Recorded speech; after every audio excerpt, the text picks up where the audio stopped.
Hi, my name is Gibson, and I'm the creator of the Personal Development School. This is your daily breakthrough video, and in this video, I'm going to talk to you a little bit about how to meet your own needs as a dismissive avoidant.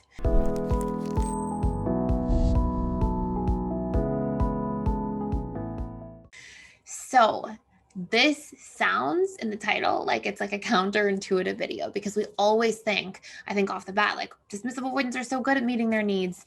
They always know how to meet their needs. They're the ones that meet their own needs and self-soothe that way. And that is true, but only to an extent. And there's some really important things that exist underneath the surface here that are about DAs and their needs that absolutely need to be sort of acknowledged and worked through. So we're going to dive into this. Before we do, we are doing a giveaway at PDS. We are giving away 9 free full year memberships. We're giving away 9 members of the school. Okay, we're giving away 9 full year memberships for people, students inside the school. And you can enter that giveaway by liking the video, commenting below, and then subscribing to the channel and then emailing the link down below. I know it sounds like a lot, but it probably takes like 10 seconds. And emailing the link down below, your YouTube name and your email address, obviously, to apply for the giveaway. And at the end, we're going to have a team member go through and pick 9 members for that giveaway. So feel free to do all of that below. If you haven't already subscribed and done all that stuff, then please go right ahead and do so. Dismissive avoidants and their needs. So we often speak about other attachment styles and their needs. And I actually had a really amazing, very, much recovered DA, somebody who was DA, they're now predominantly secure. And they asked this question and said, we've talked about the other needs for other attachment styles, but not enough about DA. And it's such a powerful point. So the reason this matters is that part of the reason that dismissive avoidants tend to have this sort of shrunken emotional bandwidth is because they're always in this sort of survival needs place.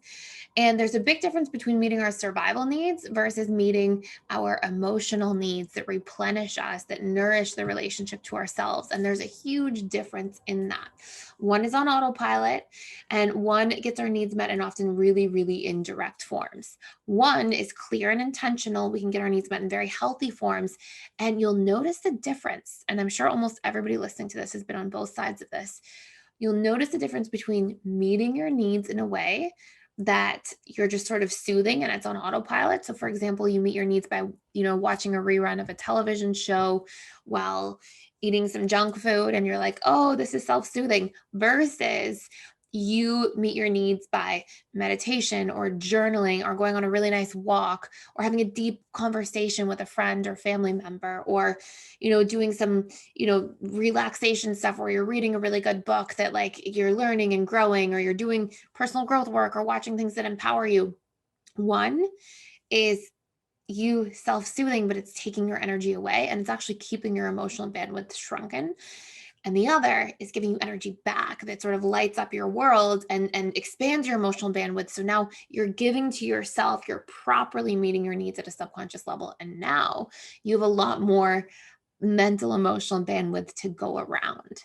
And part of what happens for dismissive avoidants is they learn to meet their own needs in a very survival-oriented way, because part of this takes place in childhood. And usually in the childhood of a dismissive avoidant, they are not getting their emotional needs met. So they get their needs met through television or video games or talking to people online, or things that are still these sort of indirect ways that are not properly filling their cup. And they're still out of relationship to themselves. They're still disconnected from being in their body, being connected to themselves, knowing what really nurtures and replenishes them. And they don't have modeling for that the vast majority of the time. They don't have parents, nurturing them in that way and caretaking for them in that way. So it's way outside of their subconscious comfort zone. It's like an unknown. And then they go through life meeting their own needs in things that, if you imagine our needs are like buckets, it's like little drops in the bucket, right? You can have a need for connection to people. And if you are getting that need, let's say you're fearful avoidant, for example, and if you're getting that need met through, watching reality television shows or reading fantasy novels, you may feel kind of connected to the characters in there. It may fill up your bucket a little bit, but you're almost expending more energy to have to put the time into doing that as much as you're getting energy back from that, versus if you're getting your needs for emotional connection met by like doing some journaling, doing some personal growth work, having these realizations about yourself, and then proceeding to have a really deep conversation with somebody else because you're connected to you, that like really poured into your bucket. And so DAs tend to sort of operate on the side of like all of their needs being those survival needs, and they're usually meeting their emotional nurturing needs in very, very indirect forms, which keeps them out of relationship to self, out of a space where they feel emotionally replenished and re-energized. Their bandwidth feels shrunken, and then they have to keep creating a buffer and space to try to go inwards and regulate and get their needs met, return to balance by getting their needs met in these very slow and direct forms, which requires lots of time alone. And so it's really important that DAs learn, hey, I can meet my own needs. And how you can do this is, number one, learn what your personality needs are. It's one of the most important things we'll all learn about ourselves. I have a great course on this inside of the school. You can check it out. And it's all about like, there's a very in-depth questionnaire there, but it's all about things, what are you naturally spending your time doing that's important to you? What do you naturally read and study and learn about? What do you spend your money on? What do you always think about and fantasize about? What are you constantly imagining? All of those things are showing you your needs. And especially for DAs, they tend to get their real needs met a lot of time in their imagination. So if you're having these like rich fantasy worlds about connection or growth or empowerment, or like just a really simple example, let's say you have a dismissive avoidant and they're playing a lot of video games. It may be like, oh, you're playing video games, so what, your need is to play video games? No. What needs does playing video games meet? And how can you extract that and then go meet that in the most direct form? So for example, video games, there's usually novelty, there's usually growth because you like move on to the next level or you learn something or whatever it might be. There's usually some kind of strategy, which is very much related to learning. There's usually some kind of connection because oftentimes people who play video games are playing with other people. And so those are like needs. But then a video game is a very indirect way of getting that because you're interfacing in a space that's not reality. And if you take those needs, realize you have them, remove your subconscious barriers that prevent you from allowing yourself to get those needs met, or beliefs you have that, oh, that's unsafe or whatever it might be, then you can go out into the world. You can go for hikes. You can go into nature. You can, do things like that are getting novelty met. You can connect with people by being a little more vulnerable if you work through some of those fears. And that can meet your need for connection, which can be really fulfilling for DAs when they learn to work through some of those fears.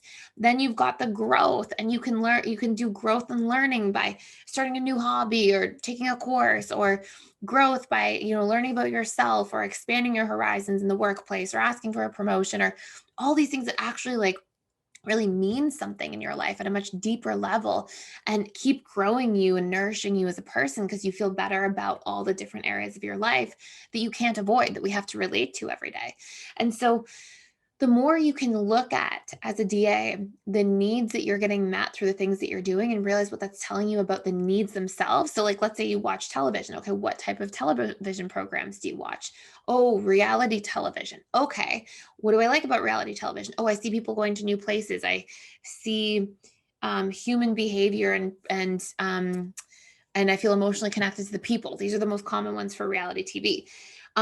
Okay, so instead of trying to get my needs met through a television program, very indirectly in a very slow way to fill up my cup, I'm going to go out and do those things in the world and create strategies to support myself in doing those things on a regular basis. Now, wow, my cup is really full, really directly, really profoundly, and in a way that really replenishes me. And so what you want to do is find these like things that you're doing, especially, DAs have a lot of those creature comforts. Sometimes it's comfort, sometimes it's safety.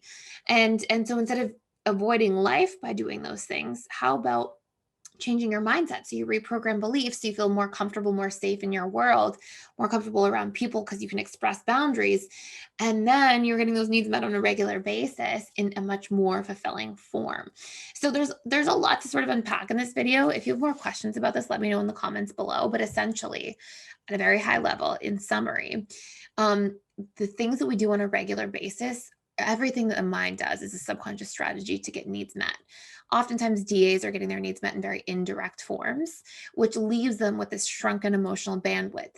When you can realize the things that you're doing as your self soothing activities and realize what specific needs are getting met through doing those activities.